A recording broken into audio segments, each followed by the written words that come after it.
Assalamualaikum warahmatullahi wabarakatuh. Saya Janatun Naim dengan NIM 44014190056 dari Rombel Pendidikan Biologi B. Izin memaparkan hasil praktikum yaitu reseptor.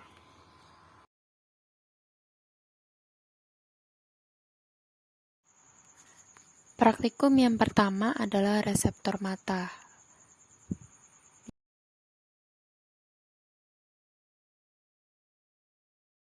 Letakkan kertas bertanda tersebut pada jarak kurang lebih 40 cm di depan mata probandus, kemudian menutup mata kiri probandus. Probandus memfokuskan penglihatan pada tanda plus, namun tanda nol masih terlihat. Setelah itu, menggeser kertas perlahan-lahan mendekati mata hingga tanda nol tidak terlihat lagi. Kemudian, mengukur jaraknya dengan menggunakan penggaris. Kemudian, menggeser kembali kertas mendekati mata dan tanda nol akan terlihat kembali. Kemudian, mengukur jaraknya. Mengulangi langkah di atas dengan menutup mata kanan. Praktikum yang kedua adalah reseptor kulit.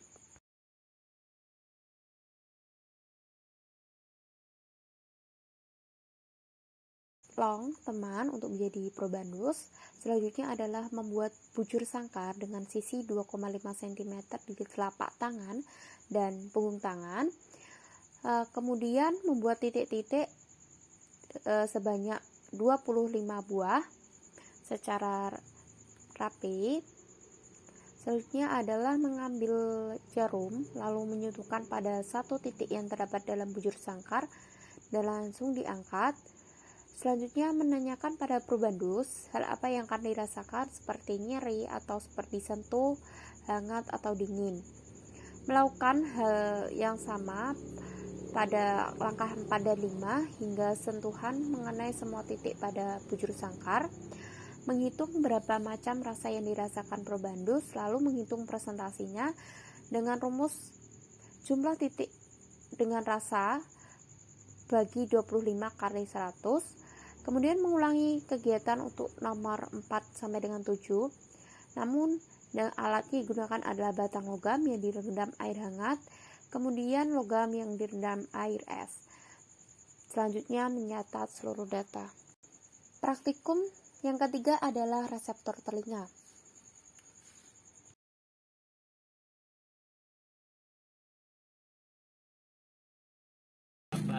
Langkah-langkah dalam praktikum reseptor telinga yang pertama adalah menutup mata probandus, kemudian membunyikan sumber bunyi yang berasal dari HP atau apapun itu. Jarak antara bunyi dan probandus yaitu 50 cm. Kemudian memvariasikan posisinya di depan kepala, di atas, belakang, atau samping kepala. Selanjutnya probandus harus menebak posisi sumber bunyi setiap kali posisi diubah. Mencatat data keakurasian jawaban probandus dalam tabel dan menghitung presentasinya. Praktikum selanjutnya adalah reseptor lidah.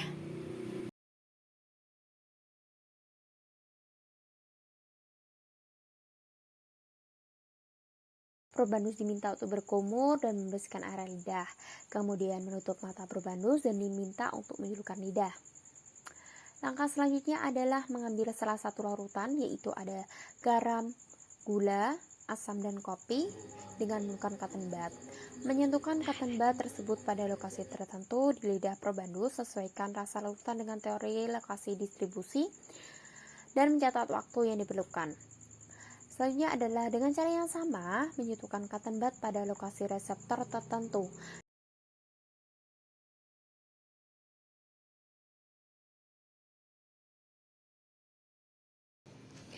Saat kita tidak dapat melihat suatu objek pada jarak tertentu, maka itulah disebut titik buta. Berdasarkan hasil praktikum, dapat kita ketahui bahwa ketika probandus menutup mata sebelah kiri pada jarak 18,5 cm tidak terlihat. Ketika lebih didekatkan, yaitu jarak 9 meter, tanda 0 itu akan terlihat. Ketika mata kanan ditutup, tanda 0 tidak terlihat pada jarak 14 cm dan terlihat kembali 7 cm. Hal tersebut sesuai dengan teori, yaitu pada bagian mata terdapat fotoreseptor, yaitu reseptor yang stimulusnya berupa cahaya. yang terletak di retina mata, di mana retina juga terdapat area bintik buta atau blind spot, yaitu suatu daerah pada jalur saraf penglihatan yang tidak terdapat reseptor cahaya. Bayangan benda tidak terlihat pada jarak tertentu karena pembiasan cahaya dari benda tersebut jatuh pada bagian bintik buta pada retina. Pada percobaan atau praktikum yang telah dilakukan, posisi bintik buta mata kanan dan kiri berbeda. Pada jarak tertentu benda terlihat dan pada jarak tertentu benda tidak terlihat. Ketika benda tidak terlihat, maka pada jarak tertentu hal ini disebabkan oleh pembiasan cahaya dari benda tersebut jatuh di bagian bintik buta pada retina yang cahayanya jatuh pada bagian yang tidak mengenai sel-sel batang dan kerucut, sehingga tidak ada impuls yang diteruskan ke saraf optik. Sebaliknya, pembiasan cahaya dari suatu benda akan membentuk bayangan benda jika cahaya tersebut jatuh di bagian bintik kuning pada retina, karena cahaya yang jatuh pada bagian ini akan mengenai sel-sel batang dan sel kerucut yang meneruskannya ke saraf optik, dan saraf optik akan meneruskannya ke otak, sehingga terjadi kesan melihat.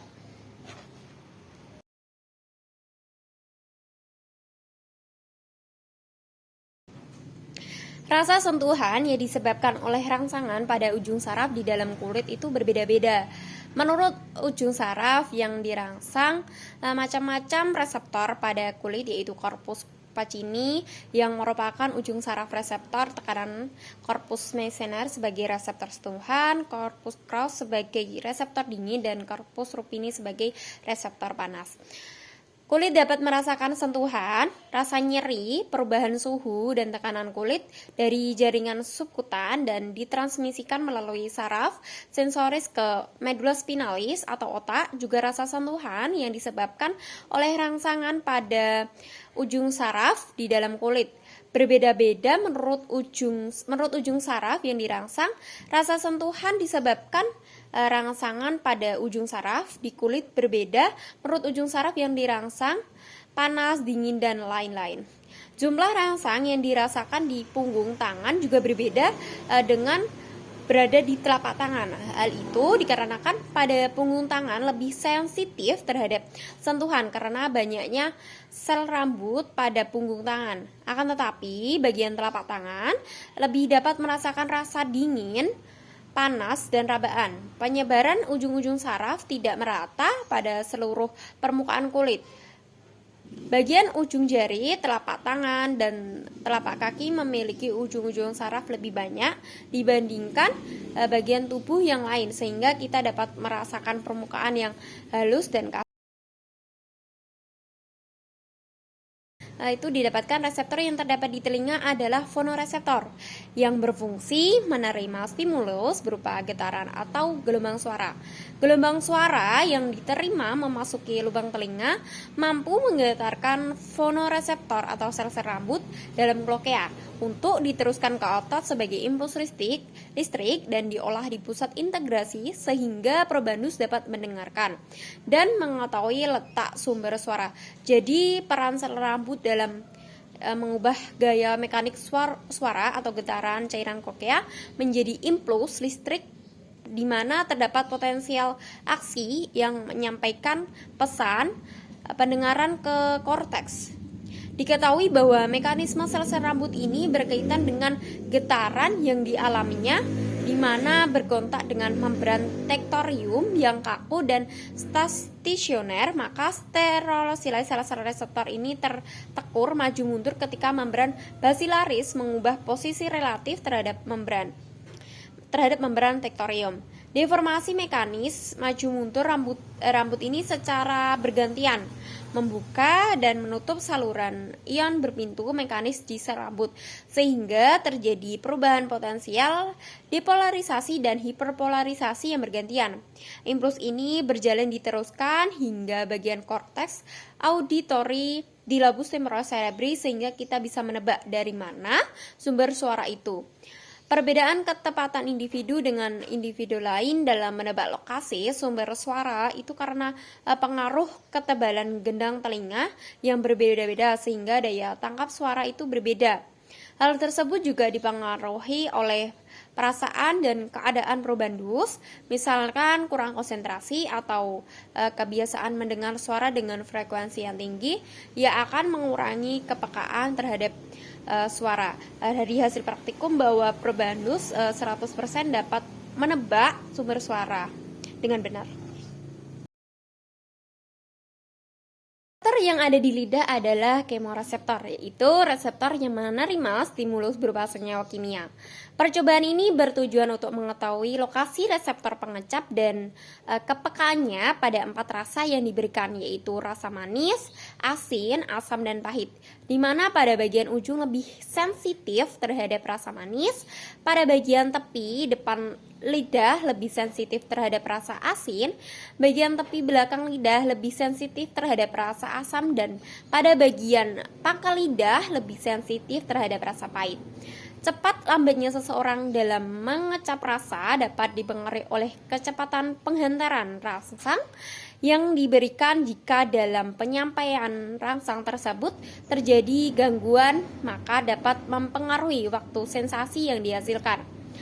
Perlu diketahui bahwa di dalam lidah itu terdapat papila, dan papila inilah terdapat kuntum pengecap untuk merasakan makanan atau dapat disebut sebagai taste bud. Di dalam taste bud ini terdapat vesikel-vesikel yang mengandung substansi neurotransmitter yang berfungsi untuk merangsang ujung serabut saraf sebagai respon terhadap rangsang kecap, sehingga manusia dapat merasakan pada percobaan yang telah dilakukan.